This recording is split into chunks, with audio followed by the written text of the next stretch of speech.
What's up guys, welcome back. It's your girl Jazz, and I'm really excited with this review, and for once it's not food that I'm excited about. I just rented out the 2022 EV6 by Kia, and part of the reason why that I wanted to review it because I actually ordered one, but I'm too excited and I want to go ahead and see how it drives, the features and all that stuff. I did a test drive, but it's not the same going longer distance, so we're going to go ahead and take this to Houston today. But we're going to go ahead and look at the car real quick. So, the body of it. A little walk around.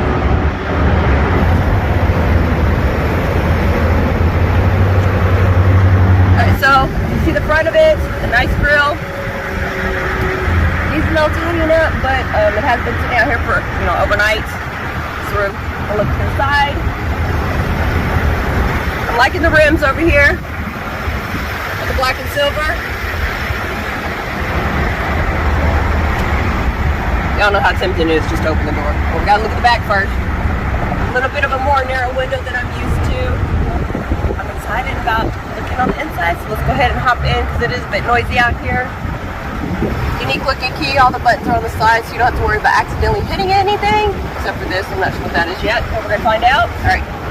I had trouble figuring out. I'm thinking that you're pushing it or it's going to come out automatically, but you're going to have to push on the front half. You see the mirror opening up. Alright, so look at the inside. This is definitely going to have to get some getting used to. I'm used to having the manual shift over here, but now I'm going to have a dial. Hopefully I don't play with that while I'm driving. One little small detail, and it's not functional wise that's going to affect anything, but I thought it was really cool. Just the way the speakers are made. Definitely caught my eye as soon as I opened it. You got your to charge here and everything like that. Oh, I didn't show you guys that. Let me show you how to charge this baby. Because as you notice, we went around, you didn't see any ports or anything like that, but just like the Tesla that I reviewed previously, it's going to be hidden. Come on. There we go. You have to set it just in the right spot, apparently. So this is where you're going to charge it up. Looks a little bit different than we're used to seeing with the Tesla. And then we're just going to close it. I'm excited to see how smooth this baby runs. Now keep in mind, yes, I have test driven it, but it was just a really short distance. And I like the way it drove at the time. But like I said, I want to do longer distances to see how well it's going to perform on the highway, not just for 5 seconds, it seems like. Alright, so we're going to go ahead and start it up. Nice little display over here.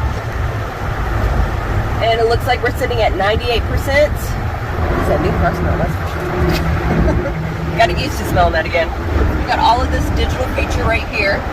The driver and the passenger can individually adjust their temperatures the way they want. So one unique feature, as I showed you the panel right here to control the temperature. As you can see, you got your temperatures and everything like that. But you also can have your map, navigation, your radio, all that entertainment set up within the same area. So basically a 2-for-1. The only downside is if you're driving and not paying attention, but I'm pretty sure they do have where you can talk to the car and tell the turn temperature, music, whatever the case may be, whatever you want it to do. One small little feature that I really like and I think is pretty cool is on the back seats back here. You've got charging ports, and it's not just a regular USB charging port, you've got the fast charging. So you don't have to worry about any adapters or anything like that. So I'm sitting here trying to figure out all the little bells and whistles that this car has, this particular one has. And one thing that I thought was pretty cool, so I need you to focus on here. So this is the amount of miles that I got. So the miles per charge, MPC. Ooh, that feels weird. Sorry guys, I have the cooling seats going on and I've never had them. And so it just feels weird having my butt get cool. While I'm sitting here talking to you. So that little expression was my seats being cooled. But one of the things that I think is really cool, so you see the charge that I have left on the car, but we're in Texas right now, and so it gets hot. So I'm gonna need to turn up my AC. Y'all see that jump, right? So I'm sitting at 301 miles per charge. However, as I mentioned, we're in Texas. I need some AC. I'm gonna die in here if not. I really feel like it. Like I'm being cooked in the oven. But so I'm gonna turn the AC on. Did y'all see that? It just jumped. Now I only got 287 miles per charge. So every time I adjust my AC, it's telling me how much power I'm using. I need to go ahead and turn it down because I need to drive further. It really does get you to think of how much power you're really using with using the AC. And also keep in mind on how quick you're going to be needing a charge. I think that's pretty cool. Let me see if there's a difference. Okay, so there's not a difference when I adjust the cooling seats, which is good. And I'm gonna have fun with this. I'm gonna take off the AC and I'm about to cook us and see if there's a difference. So we don't have any AC on. We have, oh, I'm putting it at 82 degrees, y'all. I'm sorry. Nope, driver only. And I can also, if you are a solo driver, you can have it just where it's focused on you because you're gonna focus on me, you know. Y'all know I'm corny. I went back up to 301. See, if I turn on the heated seats, is there a difference? I thought the heat would use more power, at least initially. I'm pretty sure as I'm driving more, it's gonna drop quicker. But the AC seems like it's using more power. I don't know if it's because of the time of the year that I'm using it, because I'm in the middle of summer, or that towards the end of summer, which is the first summer for Texas. We're heading into the second summer coming up within the next couple of weeks. Let's see, so I'm back up to 301 and I need to cool off again. So we're gonna turn the AC on. I like the fact that it has driver only. So that way I'm getting the majority of the cooling. Yeah, so it does show that the AC actually uses more power. I had no idea. I thought it was the heat. Go figure, because it went down to 283 versus 288 when I turned on the heat. I'm pretty sure it's going to make a difference on how high I have the temperatures and everything like that. So we're also gonna look at a little bit of storage here as well. So we got the parking assist right here, the parking camera, parking assist. We have a lovely wireless charger. Kia, I do have to give one, I will have to say I give you props on all of the charging. A nice little cubby hole. Oh, what's this? I don't know, I'm not gonna break anything for once. I like this little extra cup holder right here.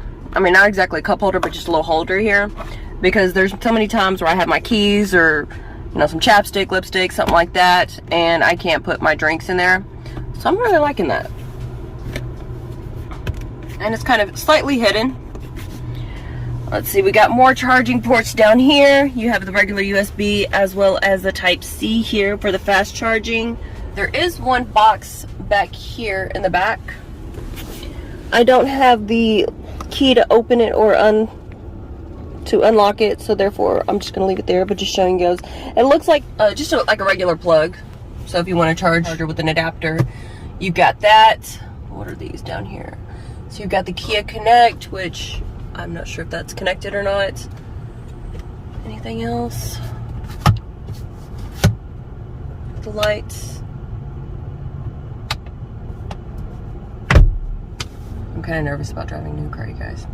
In case you don't know, I get a bit of anxiety when I drive a new car. I'm a creature of habit. I can't help it.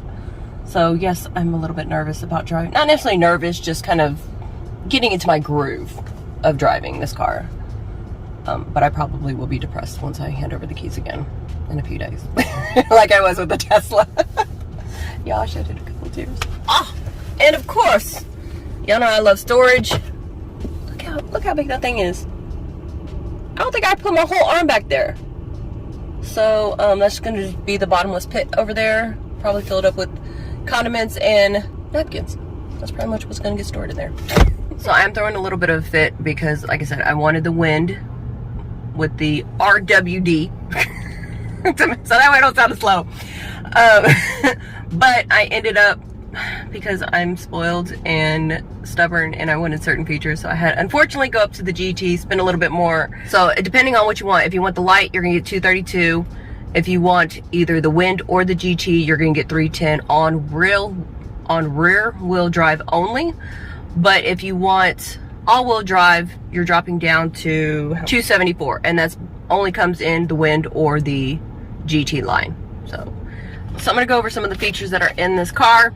I believe I should get just about everything in the one that I ordered, but I don't know off the top of my head. It does come with wheel lock, so you can order that. I personally chose to just get it on my own. It does have the carpeted floor mats, which are specific for the EV6, and it even has it engraved on there. I'll have a picture right here, so that way you guys can see exactly what I'm talking about. Plus I'll be able to get better lighting. It does have a tow package pre-wiring, so if whenever I'm ready to move, which was last week, actually probably last year, but I'll be ready to hitch up a trailer on there and take off. It does have parking distance warning for forward and reverse, so if I hit you, it malfunction? I'm gonna go with that. Darn it, I have no excuse. It does have a smart power tailgate, so we'll check that out once I'm loading the car. Meridian premium audio system, so the speakers that I showed you, I like the nice design that it has on there. It just has a little oomph to it. Power front passenger seat with lumbar support, so that should be comfy. Vegan leather seating material, ventilated front seats, which is kind of where you see me like go like, ooh, what's going on? Yeah. So they don't call it cooling seats, they call it ventilated front seats, or ventilated seats. You have a gloss black exterior accents, which you've seen as we rotated around the car.